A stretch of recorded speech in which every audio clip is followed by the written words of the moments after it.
लोकसभा चुनाव के परिणाम से सीख लेते हुए इस बार उपचुनाव को भी योगी हल्के में लेने के मूड में नहीं है और यूपी में जल्द 10 सीटों के लिए होने वाले उपचुनाव के लिए योगी ने स्पेशल 30 टीम तैयार कर ली है। उपचुनाव के लिए योगी ने 30 मंत्रियों के साथ करीब 1.5 घंटे की बैठक की है। बैठक से ही जो जानकारी निकलकर सामने आई है उसके मुताबिक मंत्रियों से उम्मीदवारों का एक पैनल बनाने को कहा गया है। उपचुनाव को लेकर सीएम योगी 2 बैठकें कर चुके हैं। सीएम योगी ने बैठक में प्रभारी मंत्रियों से कहा है कि राजनीतिक और सामाजिक समीकरण के हिसाब से वो संभावित उम्मीदवारों का पैनल तैयार करें और बाद में संगठन से बातचीत कर नाम पर अंतिम मोहर लगाई जाएगी। उत्तर प्रदेश में बैठकों के दौर से जैसे हलचल मची हुई है, ऐसे में विरोधियों को योगी सरकार पर टिप्पणी करने की भी जैसे छूट मिल गई है। फिर योगी को हटाने की जिस तरह से चर्चाएं चल रही हैं, उसे भी सपा अध्यक्ष अखिलेश यादव भुनाने में लग गए। अखिलेश ने कहा है कि तोड़फोड़ की राजनीति का जो काम बीजेपी दूसरे दलों में करती थी, अब वो काम अपने दल के अंदर कर रही है। इसलिए बीजेपी अंदरूनी झगड़ों के दलदल में धंस रही है। फिर अखिलेश ने बीजेपी को लेकर यह भी कहा कि बीजेपी की कुर्सी की लड़ाई की गर्मी में उत्तर प्रदेश में शासन प्रशासन ठंडे बस्ते में चला गया है। जनता के बारे में सोचने वाला बीजेपी में कोई नहीं है। जबकि अखिलेश के दावे से अलग दिखाई ये दे रहा है कि योगी का काम रुका नहीं है। दिल्ली में जो कुछ भी हो रहा है, लेकिन प्रदेश में योगी लगातार अपने काम में जुटे हुए हैं।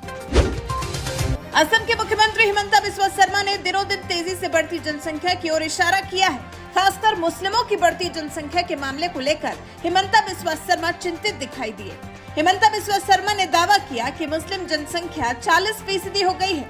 शर्मा ने इस मुद्दे को अपने लिए जीने मरने का मुद्दा बताया है। उन्होंने कहा, डेमोग्राफी में बदलाव बड़ा मुद्दा है। हम जिले के जिले खो चुके हैं। ये मेरे लिए जीने मरने का मुद्दा है। सीएम शर्मा ने अपने झारखंड दौरे के दौरान ये सभी बातें कही और साथ ही ये भी दावा किया कि झारखंड में कुछ महीने बाद होने वाले विधानसभा चुनाव में बीजेपी जीत दर्ज करेगी और राज्य में डबल इंजन की सरकार बनेगी। पश्चिम बंगाल विधानसभा में विपक्ष के नेता शुभेंदु अधिकारी ने अपनी ही पार्टी के स्लोगन पर टिप्पणी की है। शुभेंदु अधिकारी ने सबका साथ सबका विकास सबका विश्वास पर कुछ ऐसा कह दिया है जिससे बवाल मच गया। हालांकि बाद में उन्होंने इस पर सफाई भी पेश कर दी और कह दिया कि मैं स्पष्ट करना चाहता हूं कि सबका साथ सबका विकास प्रधानमंत्री नरेंद्र मोदी का नारा है और मेरे कहने से ये नहीं बदलेगा। ये एनडीए सरकार का एजेंडा है, ये बीजेपी का भी एजेंडा है। जबकि अपने स्पष्टीकरण से कुछ घंटे पहले ही बीजेपी की मीटिंग में शुभेंदु अधिकारी ने कहा था कि हम जीतेंगे, हम हिंदुओं को बचाएंगे और संविधान को बचाएंगे। मैंने राष्ट्रवादी मुसलमानों के बारे में बात की है। आप सभी ने कहा कि सबका साथ सबका विकास, लेकिन हम अब ऐसा नहीं कहेंगे। हम अब कहेंगे जो हमारे साथ हम उनके साथ, सबका साथ सबका विकास बंद करें। लेकिन जब ज्यादा घिरे तो शुभेंदु अधिकारी अपने इस बयान पर सफाई देने लगे।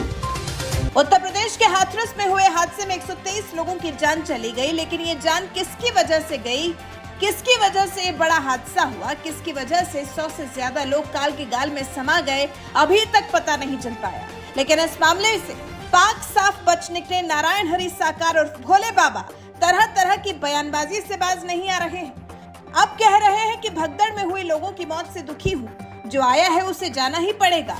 कोई पहले जाएगा तो कोई बाद में जाएगा। वहीं सूरजपाल ने अभी भी खुद को बदनाम करने की इसे साजिश करार दिया है। कहा है कि कुछ लोग इन्हें बदनाम करने में लगे हुए हैं, लेकिन इन्हें एसआईटी और न्यायिक आयोग की जांच पर पूरा भरोसा है। अपने अनुयायियों पर पूरा भरोसा है। उन्हीं अनुयायियों की बात कर रहे हैं नारायण साकार, जिनके लिए कह रहे हैं जो आया है उसे जाना ही पड़ेगा। कोई पहले जाएगा तो कोई बाद में। सावन का पवित्र महीना बस शुरू ही होने वाला है और इसी महीने लोग शिव भक्ति में लीन हो जाते हैं। भोले भंडारी को मनाते हैं, उन्हें अपनी व्यथाएं सुनाते हैं। ऐसे में सावन के महीने के लिए इस बार भगवान विश्वनाथ को भी हर सोमवार अलग अलग रूपों में सजाया जाएगा। मंदिर प्रबंधन के मुताबिक इस बार बाबा के दरबार में किसी भी शिव भक्त को किसी तरह की दिक्कत नहीं आएगी। साथ ही भक्तों को दिव्य दर्शन कराए जाएंगे। इस बार हर सोमवार को भगवान भोलेनाथ का अलग श्रृंगार होगा।